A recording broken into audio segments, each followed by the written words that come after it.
Good evening, everyone. My name is Olivia Obinamend. I am the Manager of Partnerships and Local Content at the Better Government Association. On behalf of the BGA policy team, I want to welcome you to Battling Corruption, Understanding Chicago's Proposed Ethics Ordinance. The BGA policy event is part of our BGA Watchdog community programming. Tonight, you'll hear BGA's Director of Policy, Bryan Zarou, in conversation with panelists 43rd Ward Alderman Michele Smith and Chicago Board of Ethics Executive Director Steve Berlin on the city's proposed ethics ordinance. Following their discussion, we'll open the conversation for questions and then provide you with a survey before closing out the final thoughts from Bryan and our panelists. Please place your questions in the Q&A field if you're watching from our Zoom webinar, or in the chat if you're joining us from YouTube. A video recording of this event will be available on YouTube, and it'll be shared with all our registered attendees as well as through Better Government Association's social channels. So now let's introduce Bryan Zarou, who will then introduce the guests. Bryan joined the Better Government Association to serve as the Director of Policy in September 2020. In his post, Bryan advocates for good government policy at both the state of Illinois and the city of Chicago. Bryan? Thank you, Olivia. Thank you and welcome to our audience taking the time to be with us today. As many of you know, the BGA policy team advocates for good government policy. We work every day to make sure that we are pushing policy that holds government accountable, makes them more transparent and equitable. And the topic tonight, battling corruption, explaining the new City of Chicago proposed ordinance, will have Steve Berlin and Alderwoman Michele Smith. For full disclosure, the BGA policy team has recommended some of these items in this ordinance. And although we know there are still ongoing discussions with City Council, the Mayor's office, and other parties, we hope to see these strengthened proposals passed sooner rather than later. And we hope to have an informative night. Tonight, we're going to try and break down this ethics ordinance into 4 different parts: preventative measures, conflicts of interest, City Council reforms, and money in politics. And then we'll talk about the path forward and move into audience questions. Please type your questions throughout the event, and we'll get to as many as we can at the end of the evening. I'm very honored to have 2 key ethics leaders with me tonight from the city of Chicago to help us understand this newest ordinance and what to expect in the next few months. First, Alderwoman Michele Smith. Michele Smith is Chicago's 43rd Ward Alderman, which represents Lincoln Park, Old Town, and the Gold Coast. Alderwoman Smith is currently in her 3rd term as the 43rd Ward Alderman, a role she's held since 2011. She's also serves as the chair of the city's council's committee on ethics and government oversight, and is the author of the newly proposed ethics ordinance we'll be speaking about tonight, introduced in April of 2022. Prior to joining the city council, Alderwoman Smith served in the U.S. Attorney's Office, where she battled white-collar criminals and political corruption cases, among other things. Our second panelist, Stephen Berlin, is the executive director of Chicago's Board of Ethics and has served in this role since his appointment in 2008. Before that appointment, he served as the board's acting executive director in October 2006 and began his city career at the Board of Ethics in September of 1993 as the board's deputy director. In his years with the city, Steve has implemented major changes to the city's ethics and campaign financing laws. Under both Mayor Daley, Mayor Emanuel, and Mayor Lightfoot, he has advised tens of thousands of city employees, officials, lobbyists, contractors, all helping them comply with the spirit and the letter of the city's ethics laws.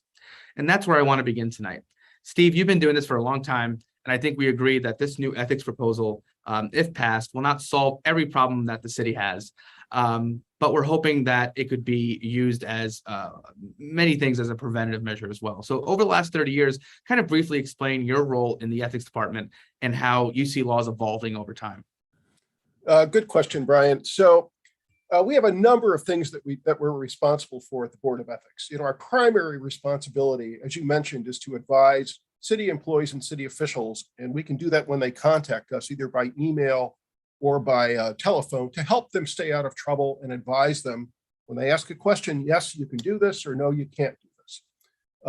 One of our other responsibilities, and it's actually best practice in the municipal and state and federal ethics world, is to consult with and make recommendations for legislative changes that promote the policies behind the governmental ethics ordinance. So we're very privileged and honored to be able to work with Chair Smith and her team. And I will tell you that in my almost 29 years with the city, I have seen a number of different changes. In fact, I would say that for every year that the Board of Ethics has been in existence, and we were formed in 1986 as an executive order board when Harold Washington was the mayor, and then the first version of the governmental ethics ordinance was enacted in 1987. There have been approximately 34 changes to the governmental ethics ordinance. In some years, we've had no changes, and then in some years, we've had 3 or 4 amendments to the ordinance. So it's a constantly evolving piece of work. And we're seeing issues now that we didn't see before the computer age, for example. We're seeing the proliferation of social media. Some of the items in this package speak to social media. So the types of problems that we see, they change. Some things, of course, constantly recur. So it's best practice always to have at your fingertips suggested changes. And that's what we do, because you never know when your ordinance is going to be opened up.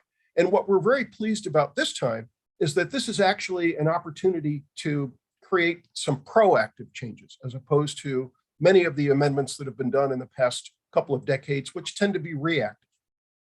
So. Absolutely. Thanks for that, Steve. And Alderman Smith, what sparked your interest since becoming chair of the Ethics Committee? This is your second go around with some real comprehensive ethics package. In 2019, Mayor Lightfoot passed, the unanimous package 50-0. Tell us about that. Tell us about your role in it. And does this have anything to do with your history as a U.S. attorney? Well, it certainly does, actually. Yeah. When I was in the U.S. Attorney's Office, which was quite some time ago, but that experience has stayed with me. One of Chicago corruption was still, endemic then too. And in fact, I convicted an entire department of inspectors for routinely taking bribes for decades. Was one of the big cases that I worked on. They were the private drain inspectors. And it really got to me that the people were not receiving the full value of the honest services of their employees. So this has been an interest all throughout my career, even when I was in the private business world, business ethics and reporting and things like that. So when I decided to run for alderman, I knew that reform was going to be one of the pillars on which I ran. So before I became chair of this brand new committee, I worked a lot with other aldermen like Scott Wagasback on issues like getting the Inspector General more power, which was really a very, very a tough battle. And fortunately, under the Lightfoot administration, there was sort of in general, a sea change of attitudes towards these kinds of reform. And so I've been very, very honored to be the first ethics and oversight chair, and we've really accomplished quite a lot. Awesome. And take us back to 2019, just to give our audience here a refresher. I know there was the cross lobbying ban, if you can talk about that, and also something that happened as well was aldermanic prerogative. Can you speak lightly about that? Well, I think that the main thing that happened right away was that the mayor told her departments to do an investigation of aldermanic prerogative, and in this, I mean the kind of prerogative that perhaps your listeners may not immediately latch onto. It's not necessarily about zoning. It's about stuff that's really worse. It's about the everyday workings of our city government, in which you have to get a sign or a driveway or something in order to just run your business. And these areas have been rife with corruption. And for those of you who follow the indictment biz, one of the things that Ed Burke was indicted for was to hold up a guy for getting the driveway for his drive-through restaurant because the guy wouldn't hire him as his lawyer for tax appeals. So that's the kind of thing that's been going on for Chicago forever. They used to say, as alderman, you've made $15,000 plus all the driveway permits you could sell, which is a very old sort of Patty Ballard kind of thing. So one of the first things the mayor did, certainly with my support, I was there when she did the executive order, was to say, departments, look at your processes and see how you can make it appropriate for aldermen to have the input that they need to have to protect their communities, but can really stand against corruption. And that was very wide ranging and still lasts till today. Today, if you need all these permits, and you need lots of permits to have a business in Chicago, you can do them online, and they're basically done without aldermanic input, except in an exception case, which happens very rarely. So we've just cut the knees out of that. We also, in the 2019 ethics reform, accomplished what we've been trying to do for 10 years, which was give the Inspector General power over the alderman. These were massive battles that began before I started as alderman. It started right away when I became alderman with the disastrous, what was called so-called legislative inspector general. And in one big vote for reform, our inspector general now has complete jurisdiction over all of us, and the sky has not fallen. So those were some of the really big changes at 2019, and that was followed by in 2020 or 19 when we did the cross lobbying ban. 2020. Yeah, was it that was 2020. The ban, Right, the cross was that lobbying right ban was before the 2020. pandemic? It was right before the pandemic, I think. Just at Because we were live. the very top of the pandemic. Right. So we were still live in City Hall. And I remember one of the other aldermen, actually Matt O'Shea, said, this is disgraceful what we're hearing about Madigan and all the people who were lobbying. Let's just, everybody knew that City Hall people became lobbyists to lobby the state and county and vice versa. Everybody knew. So we, again, with a strong support for reform, we just passed that ordinance. And it's as Steve says, the broadest in the nation. So we've really made an enormous amount of change. And we just couldn't be prouder. And then another part of the big changes were we actually banned lawyers from actually doing work that conflicts with their fiduciary duty to the city, such as tax appeals work.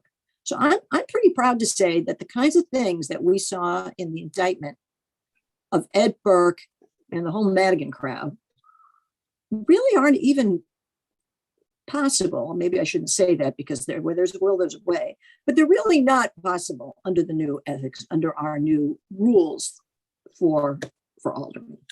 Absolutely.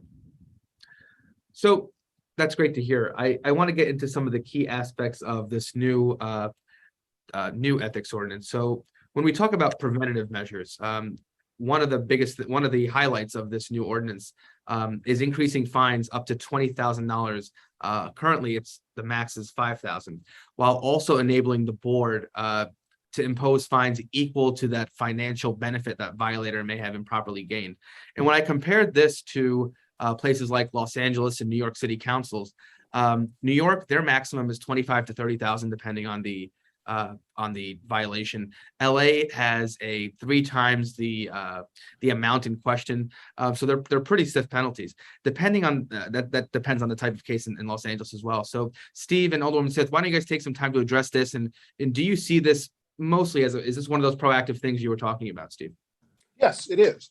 One of the things that we've been concerned about, and we've spoken with Alderman Smith about this, is that the penalties have to be big enough so that it's not seen as the cost of doing business. And that's really one of the key principles here.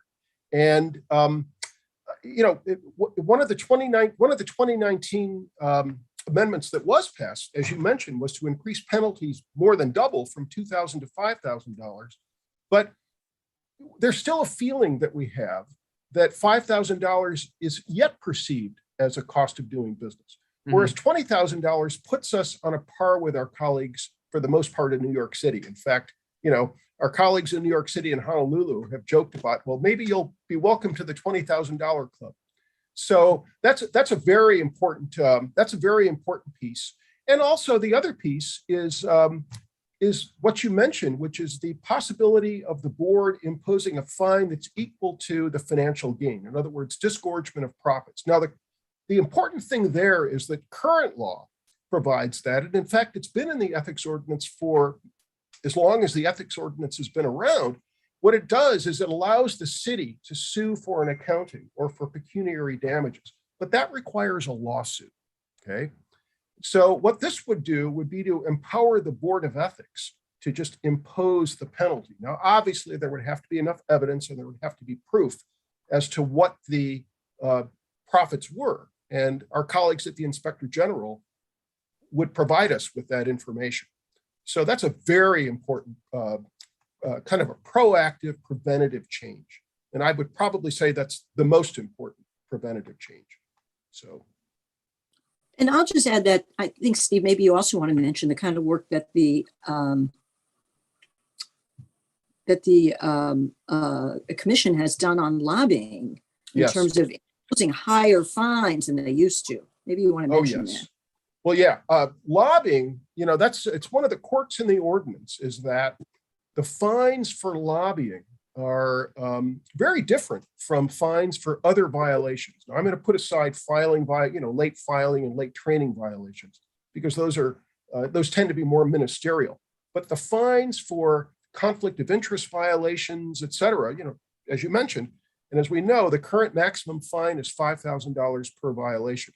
Lobbying, however, carries with it a $1,000 per day penalty that's measured starting 5 business days after an individual first engages in lobbying. They have a grace period of 5 days to register. And if they fail to register, then the penalties add up at $1,000 per day, regardless of how many acts of lobbying occur. It could be just one act of lobbying. And if a person fails to register for several months, well, those penalties add up very quickly. And our board has been very publicly and very aggressively enforcing the lobbying laws. So, yes. Interesting.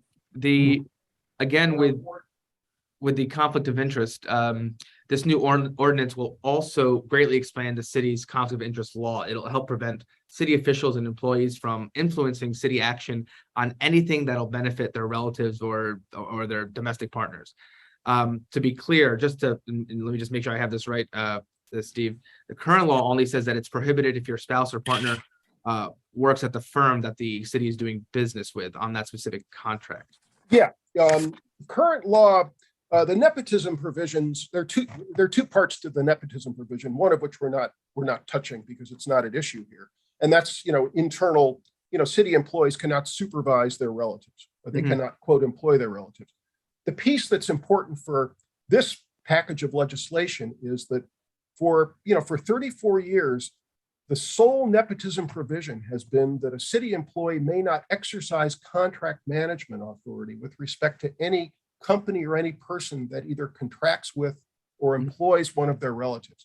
But that covers a very narrow segment of city employees, typically assistant commissioners, deputy commissioners, department heads. Generally speaking, city council does not exercise contract management authority. I mean, they might in a specific instance, but obviously there are hundreds of thousands of city contracts. And what this package would do would be to expand that anti-nepotism prohibition to say that not only can you not exercise contract management authority over a company that employs your relative, for all city employees that are involved, for example, in inspections or in licensing, you cannot work on any matter, whether it's a contract or it's a regulatory matter or it's another type of matter, a policy matter that would affect your relative or your relative's a company that they own or the company that they work for. So it expands the anti-nepotism provision from solely contracts to basically all things, administrative actions that city employees take. So it covers the whole panoply of city action and would prohibit city employees and officials, but typically city employees here. This is really not a city council reform. This is a citywide reform that would prohibit city employees and officials from taking any action that would benefit their relative or benefit their relative's employer or a company that their relative owns. So it's a very major expansion. Yeah, it's really amazing that this is not the law. I hate to say it. And this is something that Steve's recommending for some time. But the idea that this is really aimed at the I got a guy point of view in our city. And it's usually friends and relatives, people trying to help out. And that's just wrong. Everyone should have the same expectation of receiving good service, regardless whether or not their brother works in City Hall. And whether their brother is an alderman or whether just an employee, as Steve said. This is a persistent, this is something that we need to come up to 21st century standards on, for sure. And not to go down too much on the political path, Alderwoman, but what is the change? I mean, obviously we've seen, we have what, 2 or 3 sitting members of city council under indictment now. Is that what's pushing a lot of these changes in terms of the attitude of other aldermen supporting some of this? So we know we have in this ordinance, we have 23, 24 sponsors. Is that, I mean, I'm assuming that has a lot to do with it. I think that there really is a much more, there's a larger population in city council today of reform-minded aldermen, or who actually come in with the expectation that this is how you'll do business. And that is wonderful for the city. That regardless of whether actually we agree on other policy issues, because there's disagreements in city council, as you may know. But on ethics, I am really gratified by the broad spectrum of people who just want honest government. Absolutely. Yeah. Talking about citywide reforms, this is added into the ordinance. It's at first it didn't strike me as a big deal, but I look at it now and I go, you know what, maybe it is a big deal, maybe it's a widespread problem. But another conflict of interest provision is the giving of gifts to superiors. The new provision really makes it clear that there's absolutely no obligation by employees to give a gift to their bosses. And in this ordinance would actually cap how much an individual can give a gift to their employees. It sounds standard, like you said earlier. I thought this would be something that's already there. Why adding this now? Was it a problem? Glad it's in there, but what prompted this? Oh, I can take that. Actually, it's probably not as dramatic as it seems on the surface. This provision was added when Mayor Emanuel was elected. He signed a number of executive orders his first day of office back in May of 11. One of them then became law, and it prohibits, except in narrow circumstances, city employees from giving gifts to their superiors. And that law is just, it's been kind of vexing to interpret. So the point behind this, the push, the impetus behind this particular change is really just to simplify it. And also to add a cap, because under current law for life events, such as the birth of a child, the death of a family member, life events like this, wedding, there is no cap on the amount of individual gifts that a subordinate may give a superior. So there are limits to other types of gifts. So if it's like a birthday, that's a recurring thing. It's not a life experience. Then there's a $20 cap. What this would do would be really just to simplify the wording of the law so that it's much more easily understood by the vast majority of city officials and city employees. And it would impose a cap so that if your boss is getting married and you want to give your boss an individual gift, currently there's no limit. What this would do would be to limit those gifts at $250. So it's really a matter of simplifying the language of the law so that persons who are not lawyers, which of course is the vast majority of city employees, can readily understand. So that's really the purpose behind that. Now, I will point out, though, that there are a couple of other additions to the gift sections, that would be in this package. And the first is that to make it explicit that city employees are not allowed to accept tips or gratuities. So, and the wording of this particular package uses those words so that it's absolutely crystal clear. So, and we have seen cases that have come through from the Inspector General that involve tips and gratuities. So It's important for people to understand with clarity that that is verboten. So, Alderman, anything to add on that part? Or Well, you'd be surprised how vexing this can be. So we're really glad that we're clearing this up. And I've actually gotten some feedback to lower that $250 limit. So we may see it change down the road to make it a little bit lower even. oh wow, So there's, but people who, people who kind of want to violate something, read ordinances very carefully. yes, they do. Because they want to look for a loophole. So we're trying to cut out loopholes, make it clear. absolutely. Okay, we finished with that part. Let's move on to the city council reforms. These are kind of a group of some of the favorite ones that we have here, I think, at the BJ policy team. One of them is the privilege of the floor.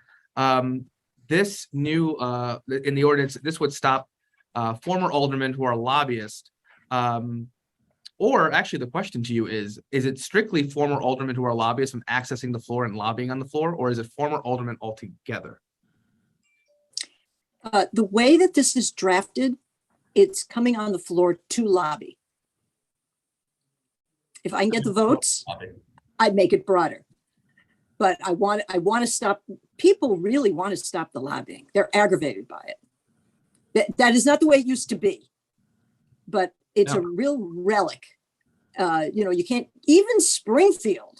No daisy patch is you can't go on the floor while their legislators are in session.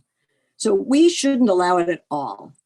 Some of our fellow aldermen are very, I would say, sentimental almost, and we'll see what gets done. But we have majority support for certainly for not allowing lobbying on the floor.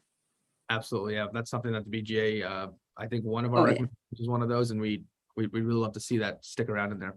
Steve, anything on that one? Just nothing really to add, except that this was Alderman Smith knows this, but this is one of the changes that we had recommended back 3 years ago when the mayor and the city council took their oaths of office. And it's been refined in 3 years. So, we and Alderman Smith and her staff have learned quite a few things. And I think this is even a more comprehensive and effective ban on lobbying on the floor. And then just to be clear for our audience who may not know city council as well, but rules obviously that are made aren't really enforceable. But Steve, the Board of Ethics, if this were to pass, the Board of Ethics would be the one enforcing this rule? That's exactly right. Okay. Yes, that's exactly right, because it's a section. There are 2 city council rules that are affected, but more importantly, it's in the ethics ordinance itself. So that if somebody violates it, it means the inspector general could investigate and the Board of Ethics could enforce and impose appropriate penalties for violations. So, whereas if it's just purely a city council rule, the IG could of course investigate, but the penalties would be only those penalties that are provided in the city council rules. But if it's in the ethics ordinance, then it becomes that, then the fines that we were talking about earlier would attach. Gotcha. So, yep. Well, that's good. We hope to see that one stick around. The next, before I go on to the next question, I just want to remind our attendees that in your Q&A on the bottom of your screen, you can start typing in questions, and we'll try to get to those questions towards the end of the program. Rule 14. This is the next one. Rule 14. It's a big, huge transparency measure. This would require city council members who recuse themselves from any matter disclose that recusal to the city clerk and to be published by the Board of Ethics. For transparency's sake, can you tell us why this rule is important? And just to maybe back up a bit to understand what the current rule is now, where they can just announce that they're recusing themselves and not tell us why, and then go on from there. So this would actually allow them to, one, recuse themselves, disclose why they are recusing themselves, and then it would be published for the public to see. Yes. Yes. Go ahead, Steve. Yeah, this is really a greater transparency issue.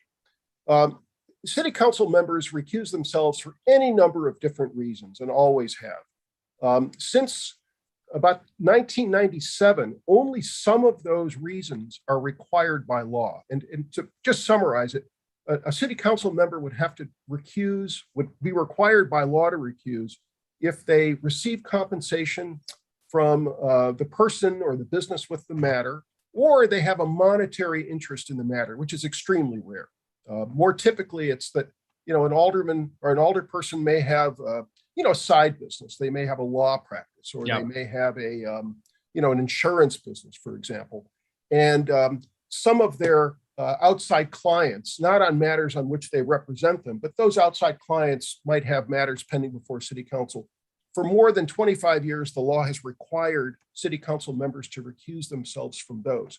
But there's a whole host of other types of matters that alder people city council members recuse themselves from, and they really are going above and beyond what the law requires. For example, if somebody has a relative that has a matter that's pending before the council, oddly enough, the law does not actually require them to recuse, but as a matter of good practice, city council members have always done that. And those are called Rule 14 recusals, because it's not required by law, but it's allowed by Rule 14. What this provision would do would be to have the city clerk take those recusals that are not reported to us at the Board of Ethics, bundle them, and then send them to us. And we will then post them on the web immediately upon receipt, so that people have a much greater idea of who's recusing and why they're recusing. The other thing that it would do, which is just an expansion of the types of matters that they would have to recuse on, has to do with income of a spouse. Currently, under current law, city council members don't have to recuse every time their spouse or their spouse's employer, for example, has a matter that's pending before the council. What this law would be to clarify that and to say, yes, if your spouse's employer or a spouse's client, even if it's not your client, but it's your spouse's client, has a matter that's pending before the city council, you have to recuse. And you have to disclose to the Board of Ethics within 96 hours. Who talks about 96 hours? It's 4 days. 4 days of knowledge that the matter is on the docket. They have to file their recusal with the board. And then when the matter comes up for vote in front of either the committee or the council, they have to use the old term used to be they have to spread of record, but they have to announce that they are recusing. And so it's an expansion and a clarification of when recusal is required. It's also a greater transparency measure that would have all recusals easily accessible by the public. Absolutely. Before I jump back at that, Alderman, do you want to add anything? No, we can keep going. No, that's a really good explanation, and you can see why it's important. I just want to bounce back at that to both of you, because I think maybe I have this wrong, but I've seen time and time again where city council members use this rule at the final moment, at the final vote, but we do see them taking part in discussion and debate through committees on the same topics that they're recusing themselves from. So what is the sense? I mean, to me, it seems like they can do a lot of influencing and discussion and debate through committees. Right. So that's the big change in this. That is the other part of the big change. That is, this will require them to recuse at the outset. Oh, at the beginning. Okay. And they cannot participate in any discussion of it. And our ordinance requires them to leave the room, which is a very, that's actually required of appointees today. It is not required of elected officials, and we think it should. That you should just like leave the room or leave the Zoom or whatever and come back when it's done, or do something like that for exactly the reasons that you're saying, Bryan. Okay. It was it's been too cavalierly handled in the past. The whole conversation go on and somebody says, oh, by the way, Rule 14. No, you can't do that. No. You can't do that. That's not a good practice anywhere, including corporate America, nonprofits. It certainly should apply here. Absolutely. Yeah. And that was actually the next thing I was going to go over. Was the other provision was when there is a recusal, they would have to physically leave the floor or the Zoom call or whatever it is, and they can come back afterwards. Just to get into that very briefly, I'm just curious, was that something that there was ever I don't know, some sort of intimidation by members who are still there in the room? Why physically get up? You know, first of all, it's best practice, but really, this was really part of the whole Ed Burke lore. Yeah. That he wasn't there, but he could stare at you or make note of what you said and did and stuff like that. You know, that was sort of part of that lore. And when you're chair of the finance committee, you know, that's actually a pretty powerful position. And so it's just to send a message that even in today's virtual world, because there's nothing to stop someone from sending a text message, I suppose, That you should not be. it still sends the message. Well, I was just thinking of what I saw in the January 6th hearing the other day of somebody receiving a text message about their testimony before the committee. So you can always try to intimidate people, and that's not legal, right? So we want to up our own standards. Perfect. Okay, let's move on to money in politics, and just to remind everyone again to add their questions. We'll get to those. As we move through the ordinance, we know obviously that nothing is set in stone. We know that there are ongoing discussions between the city council, the mayor's office, and other parties. Part of the proposal is also to cap a $1,500 political contribution on subcontractors doing work with more than $10,000 per 12-month period. The provision, just to get it clear, it already includes contractors. So this additional provision would include subcontractors. Is this something other cities have done? And are there limits as high as ours or as low as ours, depending on what you think? I can start to answer that question. Let me take the latter part first. The cities had a $1,500 limitation on contributions. It used to be a reporting year, which because of state law used to be a July 1st year. Thankfully, it's become a lot clearer in the past 7 or 8 years. It's a calendar year. It's always been $1,500, and certain persons are limited to it. So it's lobbyists, it's companies or individuals that have done business with the city or certain named sister agencies in the past 4 years. The named sister agencies are the CTA, the Park District, the Board of Ed, McPeer, and the Park District. And what this change would do would be, number one, to add a couple of sister agencies, namely the Chicago Housing Authority and the Public Building Commission. It's always covered city contractors, or persons who are doing business with the city. I'll let the alderman talk about subs because there's been some recent thinking on that. But essentially, the gist of this is to add a couple of sister agencies to the mix, so that contractors of the CTA, of the CHA and the PDC would now be covered by this $1,500 per committee, per recipient committee, per calendar year limitation. So that's kind of in a nutshell. That was a very welcome suggestion by the BGA, actually. Yes. To add the sister committees, and we're really grateful for your input, because we can't actually find why they're not included. You know, I mean, all laws there's compromises in them. So maybe some compromise that was made in 1998, no longer applies. And for our listeners, they should know that campaign finance didn't even start in Illinois until 1998, really, when the first laws were passed in Springfield to attempt to really cap it at all. And to require more disclosure than it had before. And unlimited giving didn't stop until 2011. So this is all new news for the state of Illinois. Yeah. And so we really welcome the suggestion, especially, and it makes sense to do it, because when we work at the city, if you're trying to put a project together, you could involve several agencies. Think about affordable housing. Is it CHA? Is it private? Is it the Public Building Commission? I mean, so all those people have an interest in having, all the people who work with all those people have an interest in having their projects supported. And of course, people who take campaign contributions, the elected officials, can often be people who at least are thought to be influenced by those things. And so we want to try to limit that kind of influence. So that's really why spreading it to sister agencies. Now when that was passed when the first aspect of this was in fact passed in 1998, there was a concern that how would you know, that you could tell an alderman, hey, I'm not a city contractor. And the alderman takes the money and they have no idea that the person actually is a city contractor. That can actually happen. Wow. So that can't happen. Yeah. So in 1998, right, Steve, the law was made that the city would create a list of city contractors.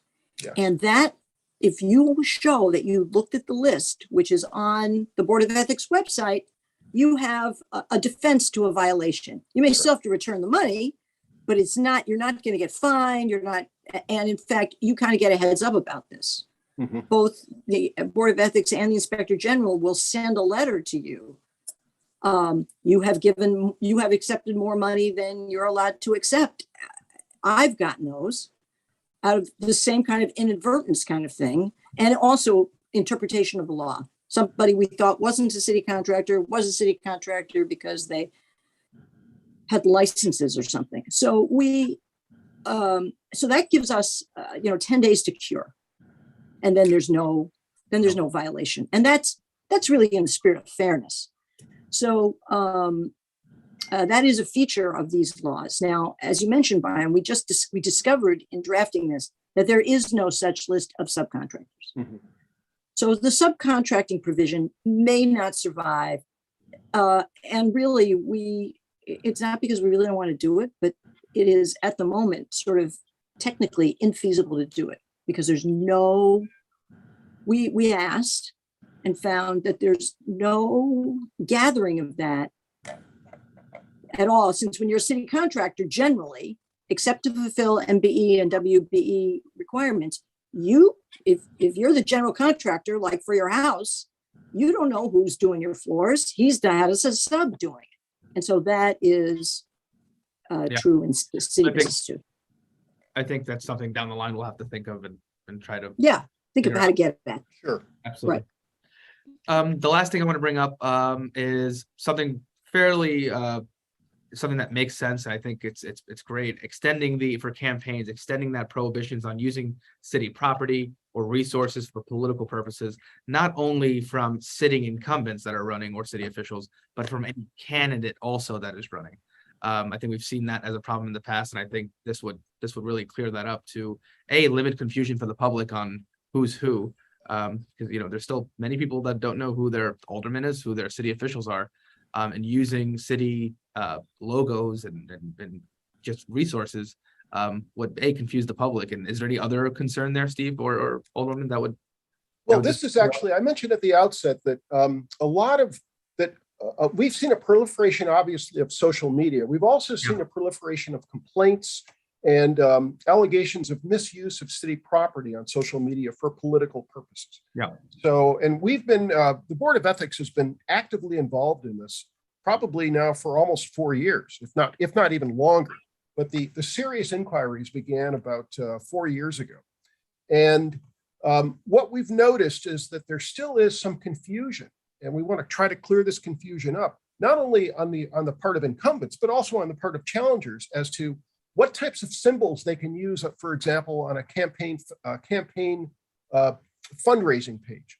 And the rule is you can't use any indicia of the city of Chicago, such as the city seal, uniforms, equipment, pictures of buildings. And our colleagues at the public schools, we've worked with them, and they have similar rules about having campaign mailers of people standing in, with a visible sign of a Chicago public school in the background, et cetera. So it's the same kind of thing that we're looking at here, and what we're trying to do here in this package, and I think we've done a very good job of drafting it, is simply to make clear that city property includes the city seal. It does not include one city title. So if a person is currently an alderperson and they, that's a fact. They can say that they're an alderperson, re-elect alderperson Steve Berlin. There's nothing wrong with that.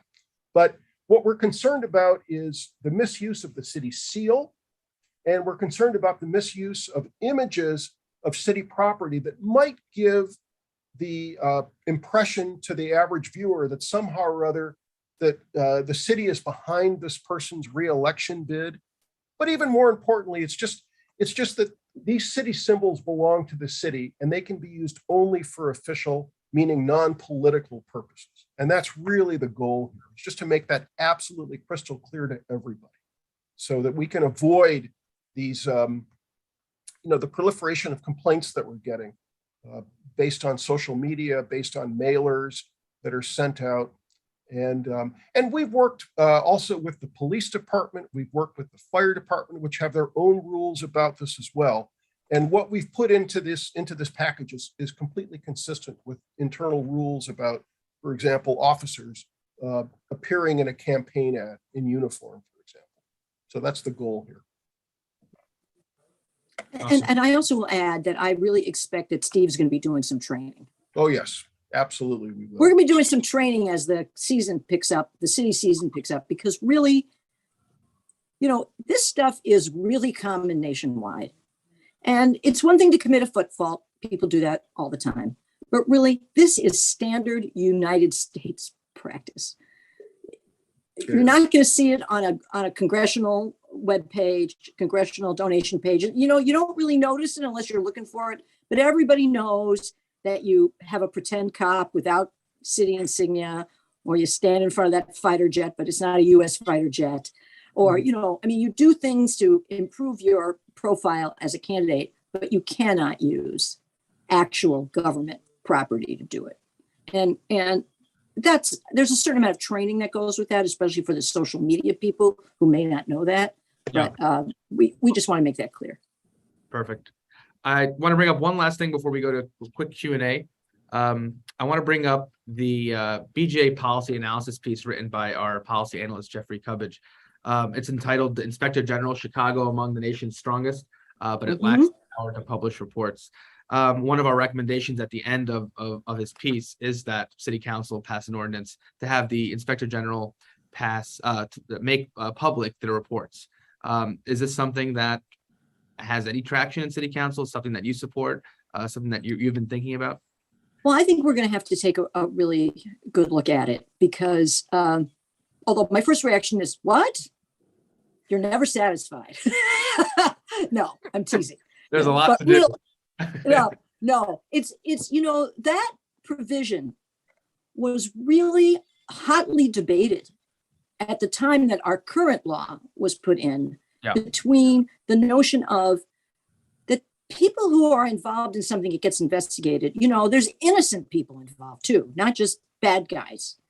And you want to protect their privacy. And sometimes they're victims. So that's why you see in a lot of these police matters that the city asks the victim if they want to release it or not. And I think that's worth continuing to talk about it. I mean, I really appreciate the analysis. And I am sure that we can, especially as we're talking with our new Inspector General, Deborah Woodsburg, who I'm really excited about, we're going to ask her views on it. And, I certainly believe in broad transparency, but there's really no buts to that. I believe in broad transparency. So I'm sure that we'll be looking at it. Okay, perfect.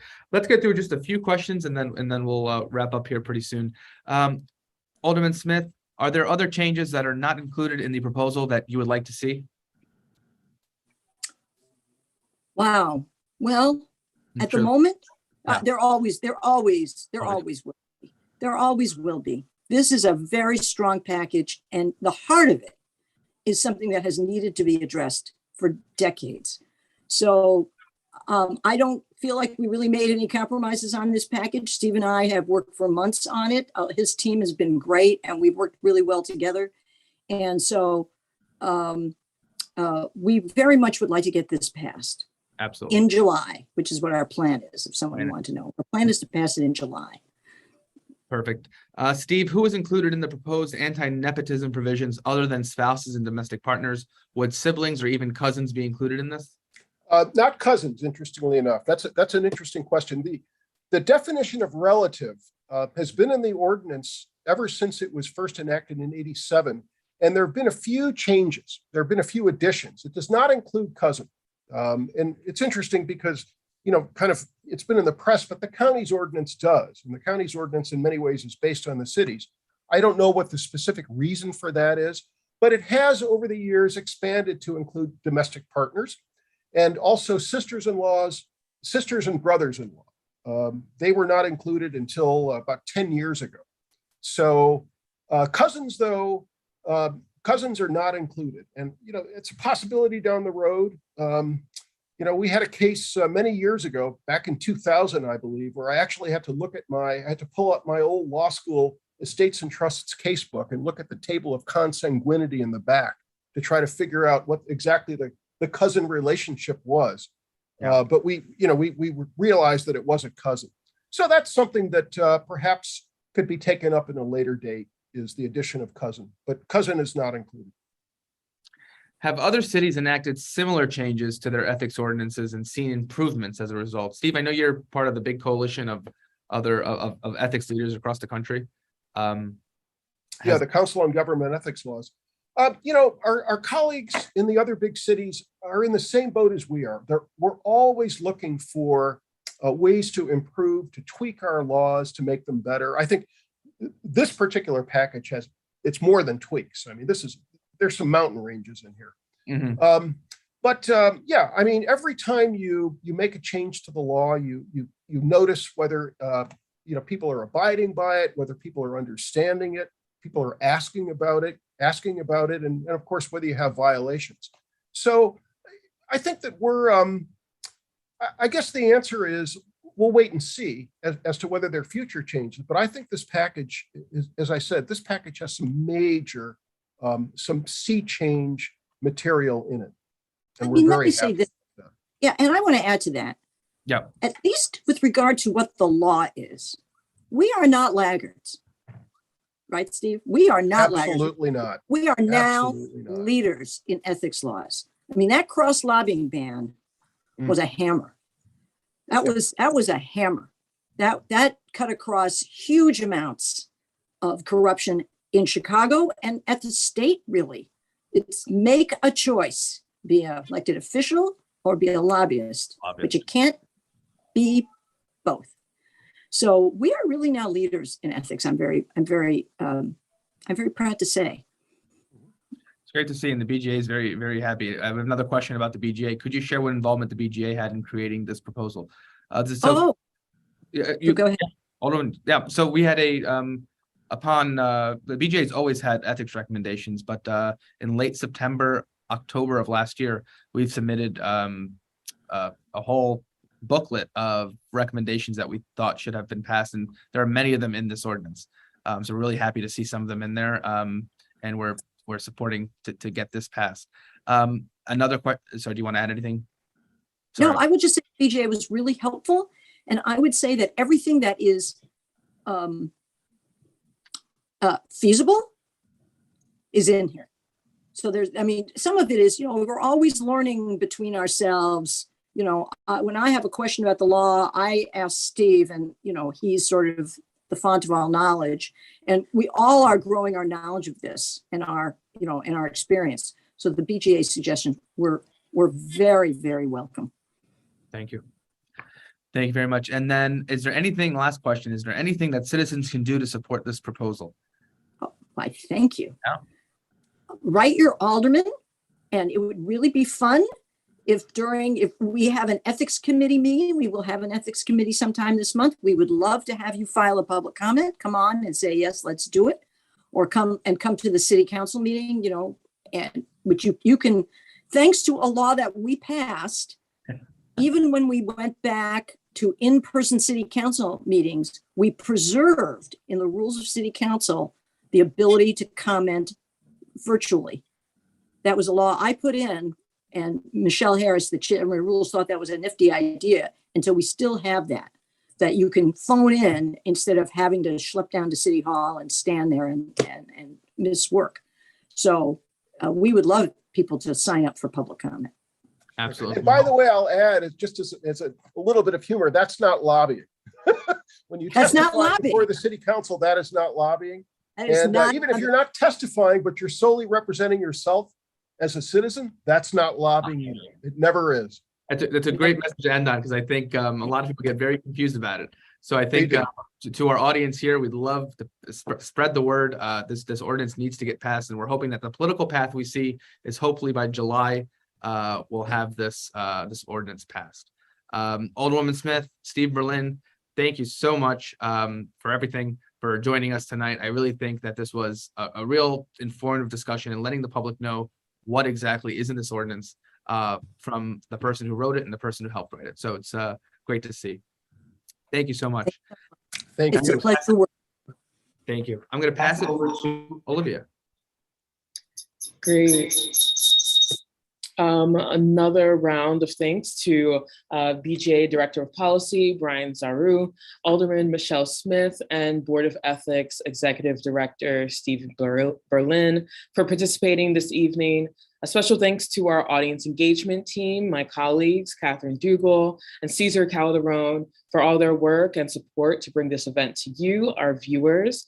And if you're interested in learning more about this event, I ask that you please take a survey. You'll find it in the YouTube live chat. We'll also be providing that to our registered attendees for this event, and you can share with us your interest there.